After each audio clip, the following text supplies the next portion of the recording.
요리는 마음으로 하는 일이지요. 여유로운 마음으로 신선한 식재료를 구하고 시간을 들여서 썰고 끓이고 간을 보고 조급한 마음으로 지름길을 찾지 마세요. 시간과 정성을 들인 만큼 분명 맛 좋은 요리가 될 테니까요. 정말 훌륭하고 가치 있는 것은 모두 시간과 공이 들게 마련이지요. 요즘은 사람들이 너무 정신없이 살아요.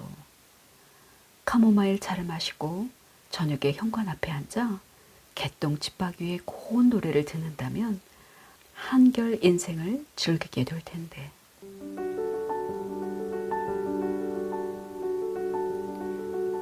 책 읽기에 오감을 더하다. 맛있는 책 읽기입니다.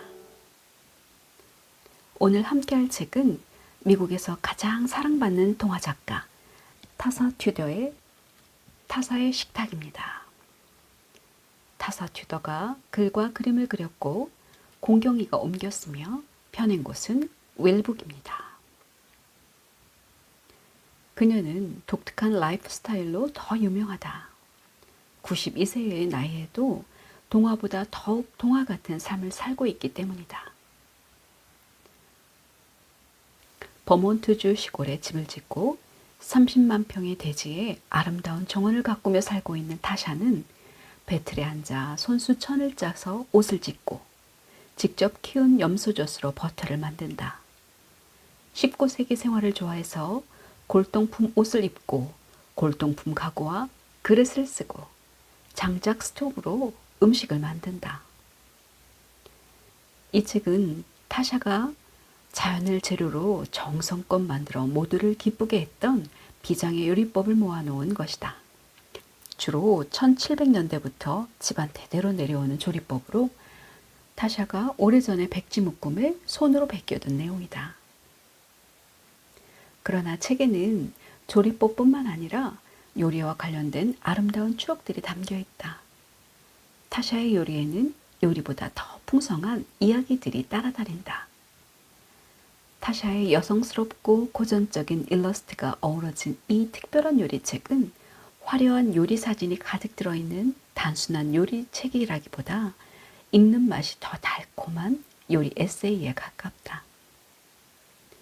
이번 영상에서는 타샤의 식탁뿐만 아니라 타샤의 집, 타샤의 정원, 타샤의 말, 타샤의 계절, 타샤의 그림과 함께 이야기 중심으로 전개하며 실제 타샤의 생활 모습이 담긴 사진들과 타샤의 그림 위주로 담아보았습니다.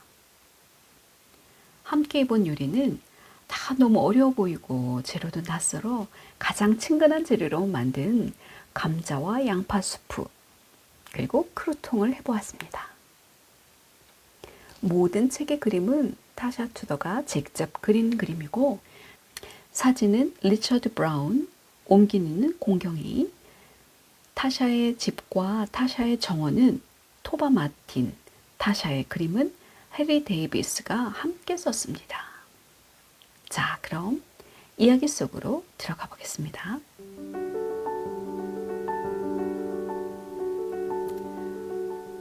타샤 투더는 어린 시절부터 자신이 어떻게 살고 싶어 하는지 정확하게 알고 있었다.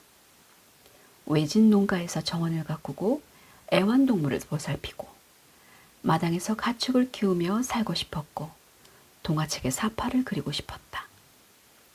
어릴 적 꿈대로 살기 위해 많은 사람들은 처지를 불평하지만 나아가는 자는 자신의 환경을 만들어간다는 그녀가 좋아하는 작가 조지 버너드 쇼의 말대로 살려 했다. 첫 작품 호박 달빛을 시작으로 뉴햄프셔주의 웹스터에 있는 낡았지만 아름다운 17세기 농가를 구입하고 그곳에서 열정적으로 그림 작업을 하면서 막내가 5살이 될 때까지 수도도 전기도 없이 내 아이를 키웠다. 그러면서 시간을 내서 집안을 꾸미고 소젖을 짜고 닭과 오리, 양, 돼지를 치면서 채소밭과 꽃밭을 가꾸었다. 그 후 코기빌 마을 축제가 성공을 거두자 버몬트주의 코네티컷 강 건너에 있는 버려진 농장 부지를 구입하고 아들 세스가 타샤의 의도한 대로 집과 헛간을 지었고 정원 탐장을 쌓기 시작했다.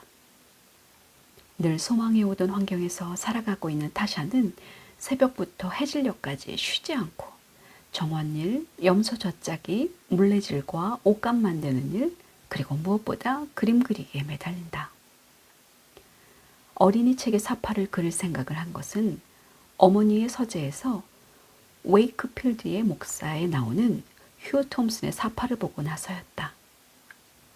나는 그림을 보면서 내가 할 일이 바로 이거야 라고 중얼댔다.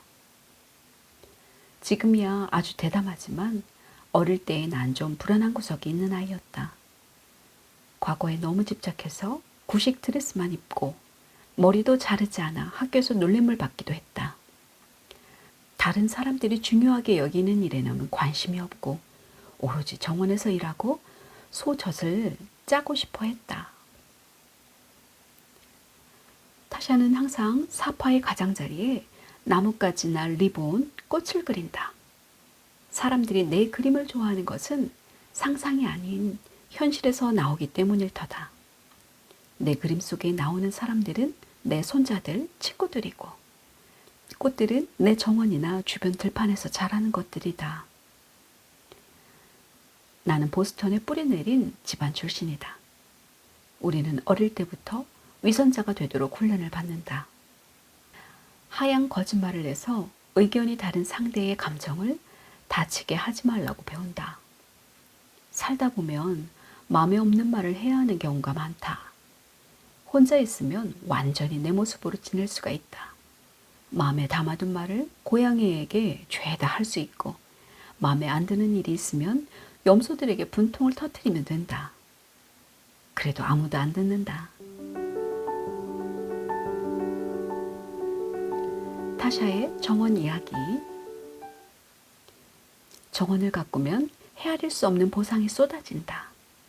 다이어트를 할 필요도 없다. 결혼할 때 입었던 웨딩드레스가 아직도 맞고 턱걸이도 할 수 있다. 평생 우울하거나 두통을 알아본 적도 없다. 과일과 채소를 손수 기르고 당근과 무, 순무도 길러 먹는다. 되도록 자급자족하려고 애쓴다. 처음 식물에 매료된 때를 나는 지금도 선명하게 기억하고 있다. 3살인가 4살 때쯤 부모님의 친한 친구인 알렉산더 그레이모벨의 집에 방문했는데 그 집에 노란 장미의 일종인 휴고 신부의 장미가 피어 있었다. 맞다. 전하를 발명한 그 유명한 벨의 집이다. 그때 나는 별 뜻 없이 생각했다.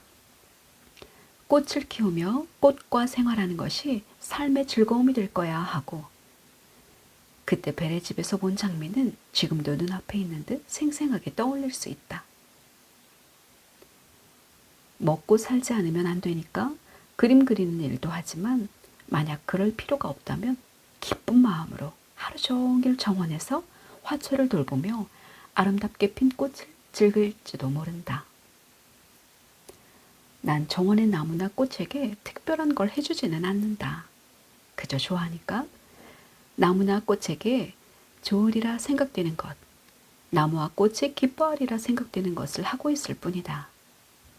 잡초 뽑기나 물 주기를 게을리하지 않고 필요한 비료를 제대로 주기만 하면 정원은 그에 화답해준다. 나의 정원은 지금도 변화하고 있다. 이번엔 어디에 무엇을 심을까? 여기는 이렇게 하는 게 좋지 않을까 하고 궁리하는 것도 즐거운 일이다. 또한 정원이나 식물에 대해 알고 싶은 것도 아직 잔뜩 있다. 한 가지 새로운 걸 배우면 더욱더 알고 싶어진다. 나는 90살이 넘은 지금도 장미 전문가가 되고 싶다고 생각한다. 전문가가 되고 싶다. 정말 되고 싶다라고 생각하며 꿈을 따르는 일이 즐겁다. 모름지기 사람이란 그 모든 것의 해답을 알 수는 없다. 그러니 더 많이 알고 싶거나 더 연구하고 싶은 꿈에는 끝이 없는 거다. 더 배우고 싶은 꿈을 향해 나아가는 즐거움은 누구든지 언제라도 누릴 수 있는 으뜸의 기쁨이다. 인형과 인형극 이야기. 난 내 손으로 만든 인형과 사랑에 빠져버렸다. 오랜 세월 동안 만든 다른 인형 가족들보다 그 여자 인형이 사랑스러워서 죄책감이 들 정도다. 인형의 이름은 엠마. 오래전에 만든 세디어스 크레인데이가 엠마에게 구애한다. 67살 때던가 난 놀라운 것을 알아냈다. 인형들에게 소리내어 말하지 않아도 된다는 사실을 문득 터득한 것이다. 머릿속으로 아무 생각이나 다 할 수 있었다. 내게는 엄청난 발견이었다. 은밀히 원하는 것을 다 하면서도 입 밖으로 말하지 않아도 됐다.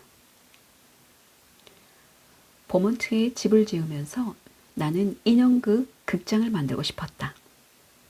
그래서 염소 우리로 쓰려던 공간을 극장으로 바꾸었다. 세스는 좌석을 여러 줄 만들고 무대를 설치했다. 무대 위편에는 손자들이 인형을 움직일 수 있는 다리 2곳을 만들었다. 다리에 서서 몸을 숙이고 인형줄을 움직인다. 매년 여름 우리는 저녁에 친구들을 초대해서 음향 효과와 배경 음악까지 넣은 화려한 인형극을 공연한다. 중간에는 휴식 시간도 있고 다과도 준비한다. 전문 극단의 분위기가 물씬 풍긴다. 우리 가족에게 인형들은 아주 현실 같았다. 나들이를 갈 때도 데리고 갔고 아이들은 인형들에게 참새 우편편으로 편지를 보냈다. 답장도 받았다. 물론 내가 쓴 답장이었지만.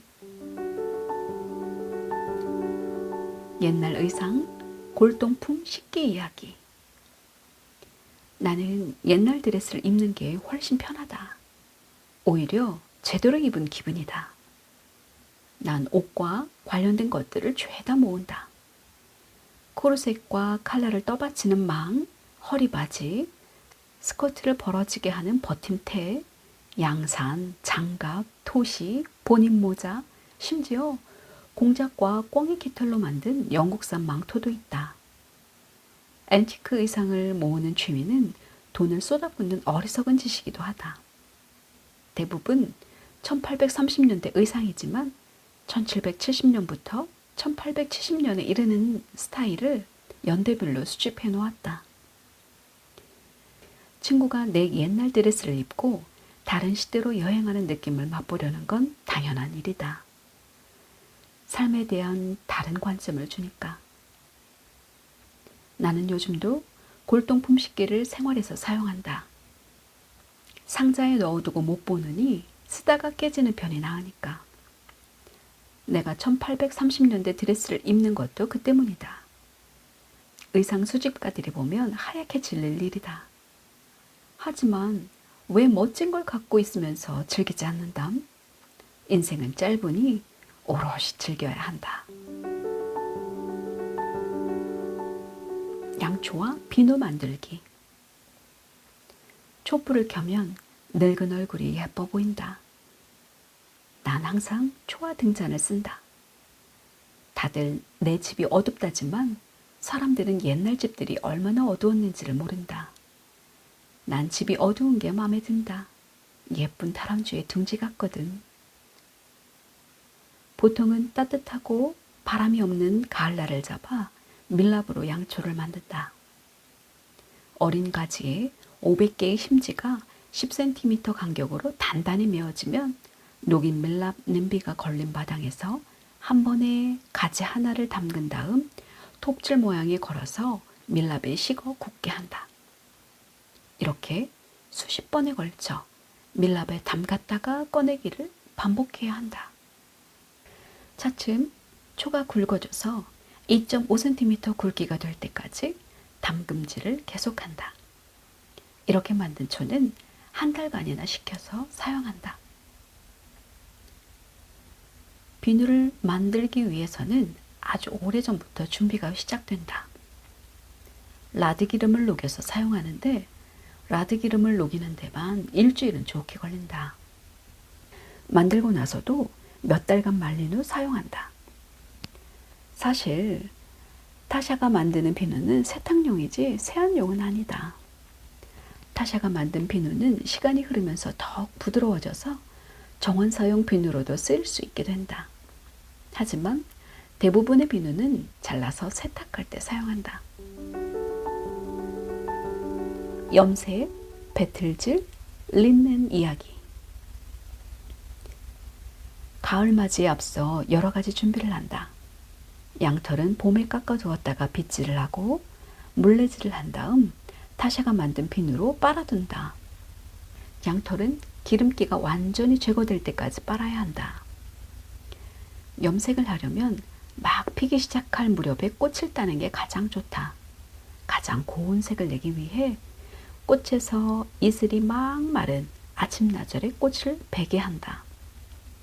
미역쥐 꽃을 3바구니 따 놓으면 염색을 시작할 준비가 끝난다. 미역쥐는 산바리를 세워놓고 불을 피워 황동 주전자에 끓인다. 꽃과 양모를 주전자에 넣고 1시간 동안 끓인 후 막대기로 실을 건져내기 시작할 무렵이면 실은 예쁜 노란색으로 물들어 있다. 가끔 양모를 미역쥐로 염색한 다음 인디고로 물들여서 풍부한 초록색으로 만들기도 한다. 인디고는 독특한 용액에서만 녹는데 바로 소변이다. 염색하기 몇 주일 전 타샤는 찾아온 사람들에게 소변을 모아달라고 부탁하고 일주일만 지나면 약간 발효되면서 수면에 거품이 부글부글 생기면 염료로 쓸 준비가 끝난 셈이다. 약물을 몇 분간 담그고 나서 초록색이 감돌면 실을 튀지 않도록 천천히 꺼낸다. 바로 여기서 드라마 같은 변화가 일어난다. 양모가 공기를 접하는 순간 산화되면서 갑자기 실이 파란색으로 변하기 때문이다. 염료에 담갔다 꺼내기를 반복하면 색이 점점 짙어진다. 코치닐 염료는 아주 선명한 빨간색을 내는데 타샤는 유난히 이 색을 좋아한다. 이 밖에도 목서초나 양파 껍질 같은 천연 재료로도 염색을 한다. 약물을 염료통에 담근 후 몇 주일간 타샤의 현관에는 화사한 실타래들이 당당하게 내걸려서 건조된다. 손님들은 그 광경에 감탄한다. 타샤의 집에는 모두 7대의 배틀이 있는데 타샤의 것은 3대뿐이고 나머지는 배틀을 들여놓을 공간이 없는 친구들의 것이다. 디자인을 골라야 하는 때가 오면 타샤는 배틀 가까이에 놓인 낡은 패턴집을 펼치기도 하지만 직접 패턴을 만드는 경우가 더 많다. 손님 방에 있는 배틀로는 13m나 되는 리넨을 짜고 이 천은 주로 타샤의 속치마를 만드는 데 쓰인다. 리넨은 짜기 힘든 천으로 악명이 높다고 한다. 그래서 타샤가 리넨을 손으로 짠다는 사실에 모두들 놀란다. 물레질, 뜨개질 이야기. 물레질, 뜨개질, 직조를 하노라면 마음이 푸근해진다.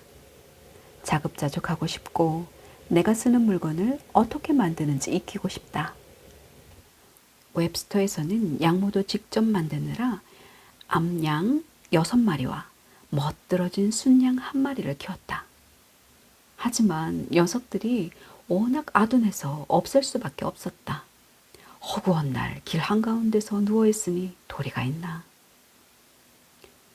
물레질을 하노라면 그리도 마음이 편하다. 물레 도는 소리가 위안을 준다. 고양이 그르렁대는 소리와 비슷하다. 내 물레는 1700년대부터 집안에서 쓰던 것이다. 페달이 많이 닳아서 매끄럽다. 쇠처럼 차지 않고 손에 닿는 느낌이 부드럽다. 바퀴와 배틀의 붓과 돗바늘의 촉감도 좋다. 오래 써서 비단결로 느껴질 정도다. 방금 리넨을 조금 짜려고 배틀에 실을 거는 일을 마쳤다. 무려 실이 1732올이나 들어갔다. 하지만 시간을 들일 가치가 있는 일이다. 난 하루에 1시간씩 천을 짠다. 배틀에서 천을 짤 때는 고양이가 문제다. 녀석들은 옷감 위에서 자는 걸 좋아해서 짜놓은 천이 해먹이라도 되는 줄 안다. 눈 이야기. 나는 눈을 치우지 않는다. 그건 시간 낭비다. 그냥 눈 속을 걸어다니며 길을 낸다. 진짜 많이 내릴 때를 대비해서 뒷문 옆에 눈신을 박아두지만 눈신을 신으면 개들이 뒤를 쫄쫄 따라다니면서 눈신의 뒷부분을 밟아 아주 성가시다. 해질녘 눈밭에 있는 우리 코기들을 봐야 하는데 가장 예쁜 시간이 그때다. 5시쯤에는 몸이 구릿빛으로 빛난다. 그러다가 들어와서 난로 옆에 소시지처럼 눕는다. 첫눈은 어찌나 흥분되는지 많이 올수록 더 좋다. 첫눈이 내리면 크리스마스와 겨울에 할 수 있는 근사한 일들이 쭉 떠오른다.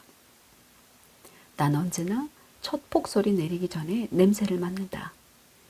대기 중에 눈송이 냄새가 분명히 배어있다. 내게는 기쁜 일이다. 첫눈이 특히 아름다운 것은 아직 나뭇가지가 얼지 않아 눈이 잘 쌓이기 때문이다. 밤중에 조용히 폭설이 내려서 아침에 깨면 세상이 변해버리는 게 특히 좋다. 밖에 눈이 많이 쌓인 것은 아침에 침대에 누워서도 알아차릴 수 있다. 눈이 내린 날은 침실에 비춰드는 햇빛이 아주 다르니까. 눈이 내린 후에는 발자국을 살핀다. 오늘 아침에는 아주 작은 생쥐의 발자국을 발견했다. 눈에 작은 목걸이 같은 발자국이 찍혀 있었다. 토끼들이 어디 있었는지도 알 수 있다. 하지만 가장 아름다운 흔적을 남기는 것은 단연 새들이다.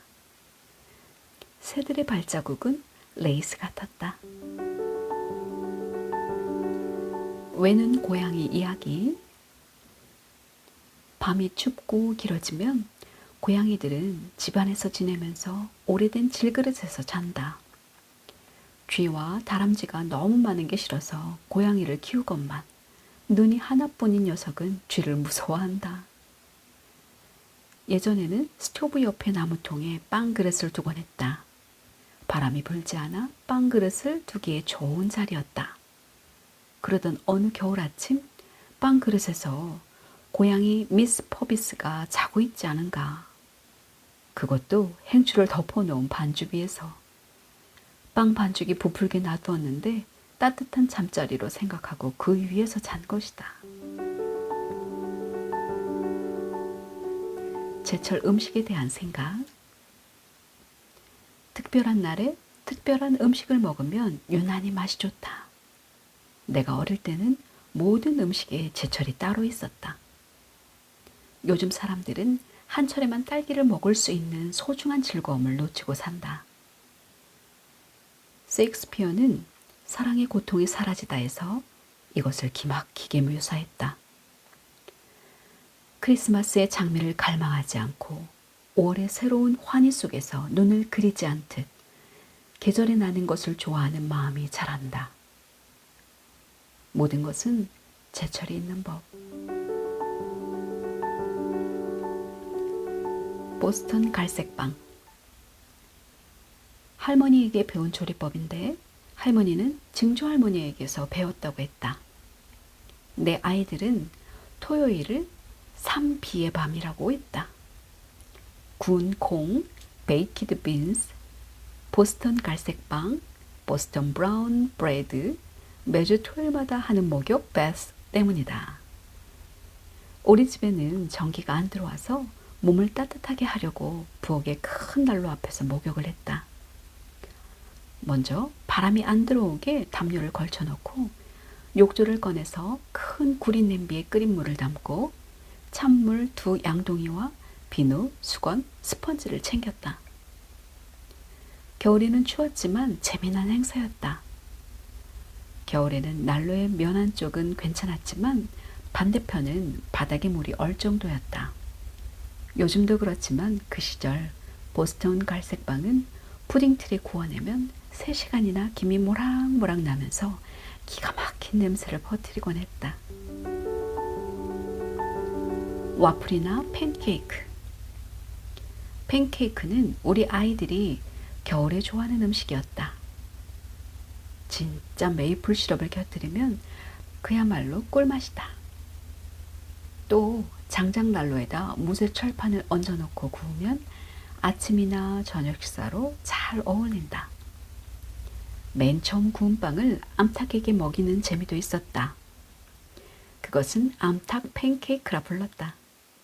언젠가 와플을 좋아하는 젖소도 있었는데 와플을 먹고 난 후에는 촉촉한 갈색 눈망울에 행복감이 어렸다.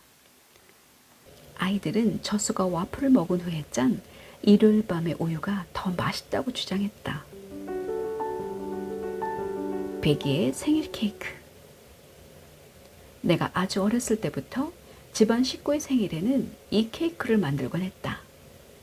큰딸 배선이의 생일 파티 때마다 우리는 나무늘로 만든 작은 뗏목에 케이크를 올리고 주위를 꽃으로 장식해서 실개천에 띄우는 행사를 했다. 그때는 초각 꽂힌 어린이 샌드위치를 담은 널판치 뗏목을 아이들 수만큼 준비했다. 우리는 손님들을 개천 하류로 모시고 때가 되면 케이크와 샌드위치에 촛불을 켜서 널빤지 소함대들을 개천에 떠내려 보냈다. 어둠 속에서 촛불이 타오르는 케이크와 요정들이 뗏목들을 호위하는 듯한 풍경에 손님들이 얼마나 놀랐을지 상상해 보길. 물살이 빨라져서 뗏목이 뒤집혀지는 바람에 큰아들 세스가 개천에 들어가 케이크를 건져온 적도 있었다. 크리스마스 트리 진저브레드. 나는 이 단단한 진저브레드를 크리스마스 트리 장식이나 진저브레드 집을 짓는 데 쓴다. 나는 눈이 내린 효과를 내는 장식으로 끓인 화이트 프로스팅을 쓰지만 각자 상상력을 발휘하시길. 호수의 효과를 내려면 거울 위에 집을 얹고 전나무와 잔가지들로 숲을 꾸미면 된다. 어두운 방에서 거울 호수 주위에 작은 촛불을 밝히면 멋진 전경이 연출된다. 예전부터 크리스마스는 우리 가족이 가장 반기는 명절이다. 이번 크리스마스가 지나면 다음 크리스마스를 준비할 정도니. 큰 나무 상자를 마련해서 여름과 가을 내내 준비한 장식품과 선물을 담아둔다. 나는 현관문, 식기실문, 벽난로 위에 걸 월계수 꽃줄을 만든다. 보통은 헛간을 솔송나무로 장식하고 동물들에게 특별한 것을 선사한다. 염소들은 빵 종류를 좋아해서 둥근 빵을 주고 닭에게는 칠면조 구이에 속을 채우고 남은 소를 준다. 우리는 동물들에게 각각 크리스마스 트리를 해준다. 염소들은 저희 트리를 먹어치운다. 아주 좋아한다. 앵무새들도 저희 트리를 먹는다. 개들에게는 양말에 각각 정어리 통조림 하나씩을 넣어준다. 고양이는 개박화로 만든 쥐를 주면 물고 나간다. 크리스마스 시즌에 하는 일들 중 가장 매혹적인 것은 숲에 구유 속의 아기 예수상을 만드는 일이다. 튀어나온 바위 밑과 벽에 갈라진 나뭇가지들을 세워 작은 구유를 만든다. 또 나무와 낡은 재료들로 성탄극에 나오는 인물들과 동물들을 만들어 장식한다. 아주 애를 써서 만든다. 염소의 저통까지 다 만드니까. 우리는 구유까지 눈 덮인 오솔길에 1m마다 촛불을 밝힌다. 소나무, 자작나무, 솔송나무 사이로 촛불들이 구불구불하게 놓이고 하늘에서 별이 반짝이는 광경은 정말이지 완전히 마법이다. 이 광경은 아이들에게 트리나 선물보다 큰 의미를 안겨준다. 내 손녀는 2살에 맞은 크리스마스 때 아기 예수의 구유를 처음 보고는 몇 년 후에도 숲속의 아기 이야기를 했다. 큰 트리는 크리스마스 전야에나 세운다. 트리에 진짜 촛불을 밝히는데 갓 자른 나무는 불에 잘 타지 않기 때문이다. 아이들에게 트리를 공개한 직후 진저브레드를 만드는 것이 우리 집안의 전통이다. 농장에서 키우는 동물들과 앵무새, 코기 모양의 과자를 만든다. 아이들은 설탕 크림으로 과자 꾸미는 일을 거들어준다. 트리 장식은 다 내가 한다. 손자들은 크리스마스 밤이 되어서야 트리를 본다. 크리스마스 만찬이 끝난 후 뮤직박스에서 시간이 됐음을 알리는 신호가 흘러나온다. 아이들은 달려가서 어두운 응접실에 촛불이 켜진 트리를 보면 놀라움과 흥분으로 눈이 휘둥그레진다.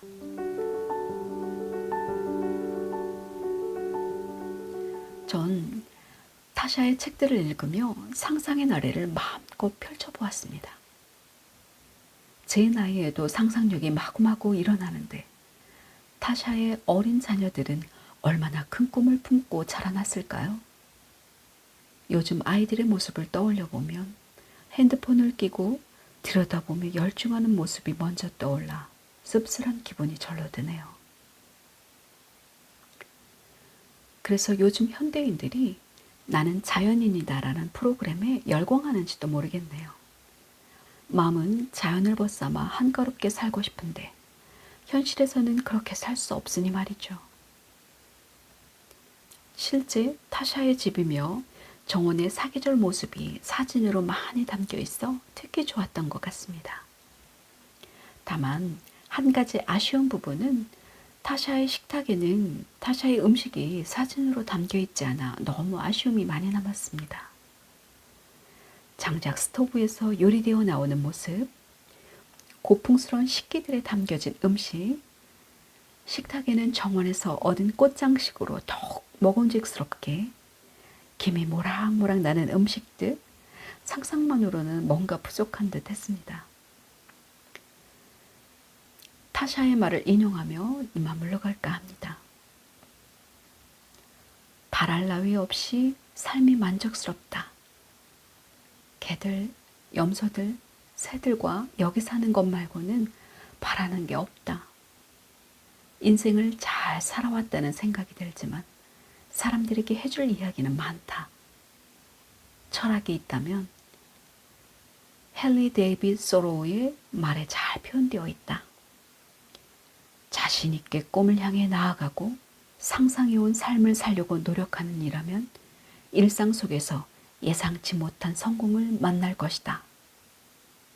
그게 내 신조다. 정말 맞는 말이다. 내 삶 전체가 바로 그런 것을. 구독, 좋아요는 사랑입니다.